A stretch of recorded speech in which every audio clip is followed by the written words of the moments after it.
welcome back to Time Out. Now there's a face everybody this I guarantee within 100 miles of this area. Especially some of you criminals recognize him. Probably taking his name in vain as we speak at the Berton. Berton Cagle. Berton, tell folks really seriously how long. I told them a while ago you've been a constable ever since Moby Dick was a minnow. But how long have you been a constable? If I get elected this time, be 40. I was elected in 1964. 64. So you've been a constable for 40 years. Yes, sir. Yeah. And you've seen a lot of stuff come and go in that length of time, Berton. Yes, sir. I have. Now you're also the fire chief, fire marshal, and go around a lot of these different things, and that sort of keeps you pretty busy, doesn't it? Yes, sir, it does. Now, folks, I'm here to tell you, we used to have a lot of problems with fires in this county, but when Berton Cagle took over, it dropped about what, 2/3, Berton? I don't really have the percentage, nothing on that, but it did. It did drop. It did drop. Hey, Berton had them up, moved them out, take them over to the penitentiary. You know what I'm saying? That's the only way to do it.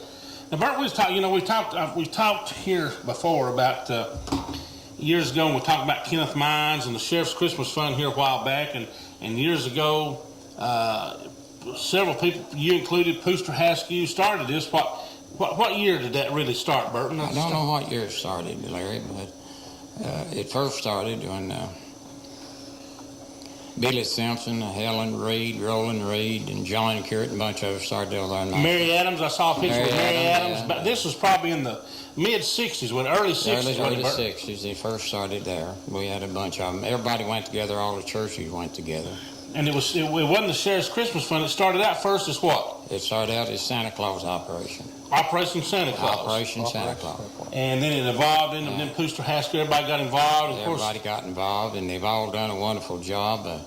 Jim Webb and Haskew and I was awful close friends in his first term. We was awful close. Well, and I went to Johnson City and got the three that beat up Wendy Bill Jones. I remember Wendy Bill Jones. And Wires here in South Pittsburgh. Right.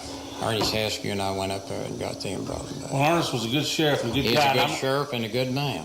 They call that the Sheriff Fund, but the other one was called Operation Santa Claus. So it just evolved from that. It got bigger and bigger. And every sheriff from then on is sort of taking it over all the way through. Ernest is the one that actually started. He actually started himself. And then, of course, and then it grew, and Kenneth Mines, and Kenneth had a lot of help from his daughter. Sure did, Lois and them. And they're all good people. They've all done something wonderful for the community. They've done a good job. They've done a good job. Well, we go up there every year in the last few years, and every year it's 4 or 5, between 300 and 400 and 500 families that they give food to and presents for the kids. Yes. And I know, of course, we're going to miss Kenneth. He was really involved, and then Lois is taking over. But every sheriff is sort of that's come on after Poosker, from Lloyd Hood to Jim Webb to Usselton to Roger Webb for a while there, and Bo now, have all sort of taken it by the horns and kept it going, haven't they, Berton? Yes, they have. They're all good people. They've done a wonderful job. And I'm going to tell you what, folks, I guarantee you we're the envy of a lot of the counties around here that don't have something like this. But I'm going to tell you, it just don't happen. It's a lot of hard work, and I know they're up there already now starting. And folks, here's the good thing about the Sheriff's Christmas Fund. They will take donations. Don't think that they're just going to take donations right at Christmas time. They help people through the winter and through the summer if they have help with their heating bills and cooling bills. Somebody comes through, maybe broke down. I heard Lois talking the other day that a family come through here a while back and broke down, didn't have anything, and they went out and took them and fed them and gave them some clothes and some gas money and a little bit of money to send on their way. So that's what it's all about. So if you can give to that any time. So don't feel that you can only give to that in December. They'll take money year round and guarantee it will be took care of year round. And Berton, like I say, you was one of the ones years ago started this off with Pooster and some of those folks, and I know a lot of folks didn't know that, Berton, and they need to know some things. They need to know where this stuff starts and when it starts. But now, they've all done a good job. That includes Kenneth, and Kenneth is a brother of mine. He's a master mason. It's a lodge. Right. Well, he was missed this year. Like I say, Lois had a tough time this year. That was the first year without. But it's all for, if we just think of what good we done, that's the main thing. But just think of all the kids and all the families in the last 40 years that's got Christmas and that didn't have anything. That wouldn't have had anything. A lot of people probably don't realize their lives were probably touched by him, and they just didn't really know I guarantee you, that's a fact. Bert, also now I've got a proclamation here now. I saw here a couple of months ago that the county commission recognized you, of course, for all the stuff that you've done over the years. And I saw where the county executive, Hal Moss, and the county commission, and Mike Keane as the chairman, give you a proclamation, and that was a big honor, wasn't it? It was a big honor. It really was. Now there's kind of got to me. One day I was up there, didn't even know Mike Keane. He'd gained a lot of weight. He come up there and he said, we all have. And he said, Berton, he said, it's about time you got some recognition and so forth. So, well, there's a picture. There's the last that I seen up. I talked to him one time since. I thanked him. I sent word to his daddy. Right. Yapper, told him I thanked him. I went by and saw Yap today. Yap, matter of fact, my dad's got to go to the doctor Friday, and Yap's got to go to the doctor Friday, so Yap's doing well. Yeah. And I appreciate him and Mr. Hal Moss, and from the bottom of my heart to do it. It's a... Well, Berton, you've dedicated... But you deserve it. Well, you've dedicated 40 years, and literally without any pay, isn't it, Berton? Well, the fire marshal does pay me some now. A little bit. But on my constable, I bought my own gas. I bought my own film. I bought my own everything that I had. I had undercover agent things, and I bought my own. Years ago, the constable, he had more duties than they do now. They took a lot of that away from him. Yes, they have, because that you name me, there's not one or two constables that does anything now. Right. Well, and I'll be honest with you, we're probably out of the 95 counties. I think I saw something in the paper the other day that Marion County is we're only 2 or 3 counties left, or 4 counties left in the state of Tennessee that actually has constables. Now, what are some of the duties?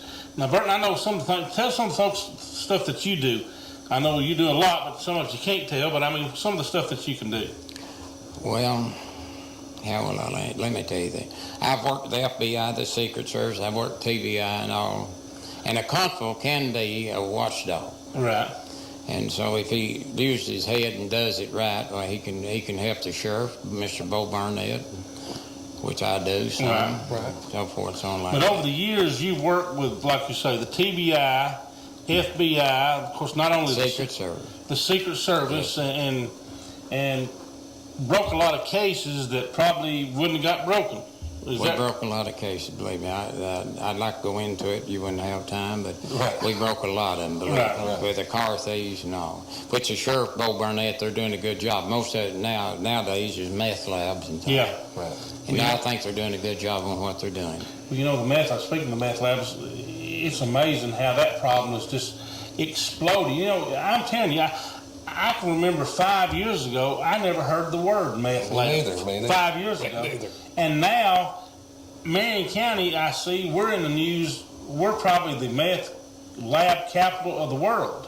One of them. I mean, us in Grundy County, and what I contend about them is they like to come into these rural areas where not a lot of people around, where you can actually make this meth lab. Matter of fact, I saw on the news last night, what's really a shame is I saw this on the news last night where they just convicted a man and woman. They got them and put them in prison for life. They were making meth in their house, and it blowed up. And their son, 15-month-old son, was burned so bad that he lived about 4 months and then he died. And now they've got these people putting them in prison, which they should have. Right. But I've heard of them around here. I mean, blowing up. Have you, Berton? Yes, they blow up pretty often. Like the other night, I heard that Chief Graham and the sheriff and Keith Cox and them was over to a cuff in over there and got a guy. And it takes them about 55 minutes to an hour to run it off. But if it catches on fire, blows up, then they're in trouble. It'll tell on, burn the trailer down. Well, you've probably worked some fires just in the last couple of years that were probably started by a meth lab. I know we have in the county. Yeah, they'll catch a trailer out somewhere with no electricity on it, something going to making it. Well, I've also heard, and I've never smelled it, but they say it's got a distinct smell. Yeah, I've heard that. And I can't believe somebody would try to make meth not only in a house, but you take you're talking about the motel there, try to make it in a motel. Look like somebody's going to smell that smell and find out what's going on. But I guess if you've got that problem and the money, I guess there's a lot of money involved in that, aren't there, Berton? There must be, but I don't know how much. I never was involved much. Not any in meth labs. I was involved with I never did I didn't work on no misdemeanor. I worked on felony cases only. Well, now you've and got... that's murder and car thieves and things like that, and burning trailers and things, which is my job. Right. Now, you've also, we talked about in the news here lately about the ambulance. You operated one of the first ambulance services. I did operate. Tell us a little bit about that. I operated the first ambulance here because we go to a wreck, and Roger and Braden, Mr. Rogers had a funeral home here, and so did Mr. Braden at that time. Right. And we'd go to wrecks, and they couldn't get the ambulance, and they had to always hunt the driver down and so forth. But anyhow, Eston and I got a little ambulance, and we took care of a lot of people that way. Your brother? You talking about your brother? Talking about my brother, Eston. Now you talking about... That was before Marion County Ambulance Service, right? That was before Marion County Ambulance. Oh, God, yeah. Many years. Probably. What years was that, Berton, when you first started? I don't have that down. I got it all on all them books I got home. But I've seen a time when they won a radio station at the Marion County Jail. I bought 4 radios, 4 transmitters, and 1 receiver.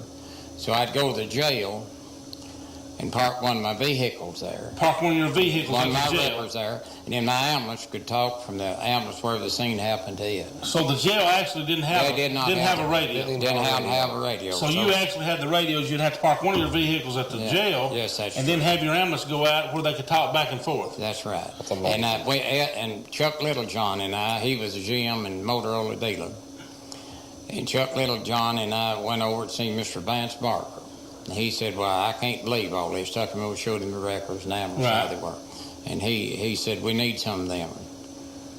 So, well, now, Berton, tell the folks, I know now they've got cell phones just about.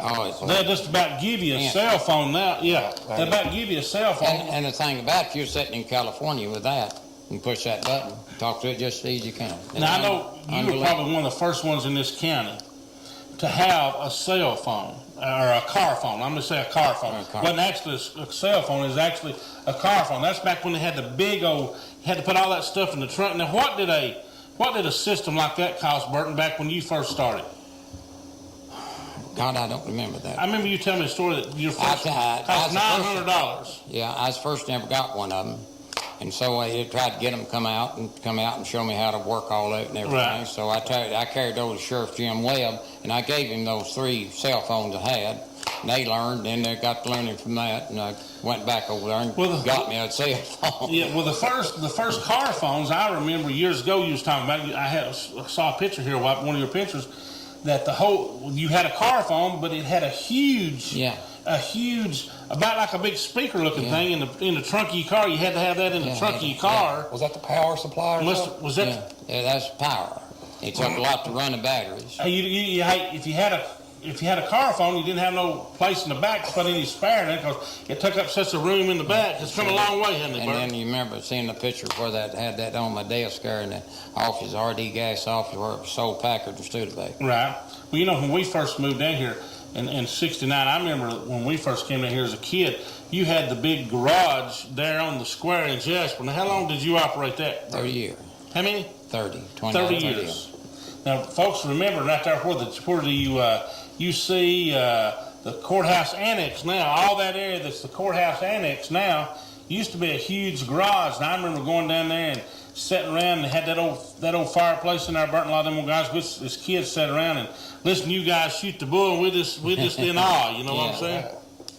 Well, man, you've accomplished a lot, Burton. And once again, congratulations on your. Let me say this about the cleanup and thing. They got me sanitation officer. Yes. And with the help of Pete Graham and his crew, and I've even got James Aller take out my bulldozer and paid for it myself. And I had a bulldozer and had a low boy could haul cleaned it up. Yeah. Cleaned it up, and then but Mr. Graham, he'd come out and help you as long as he knew to clean up the county, and he did.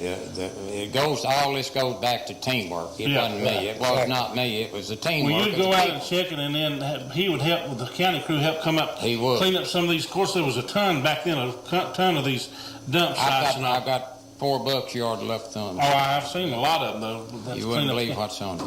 Well, Berton, you've done a good job, and like I say, once again, we're proud to have you down here. Once again, thank you for coming on. Congratulations. And congratulations on your proclamation. I'm going to tell you what, You've been truly a public servant now for 40 or 45 years, and we from Marion County, from the bottom of my heart, thank you for all the service you've done, and hope you doing it 15, 20 years from now. Keep on keeping on. That's it. I humbly thank you, sir. Well, we appreciate you folks. Berton Cagle, truly a legend here in Marion County. Folks, we'll be right back with Tina Barker right after this, and Deb Johnson, if she's got her hair straight, right after this. Time out.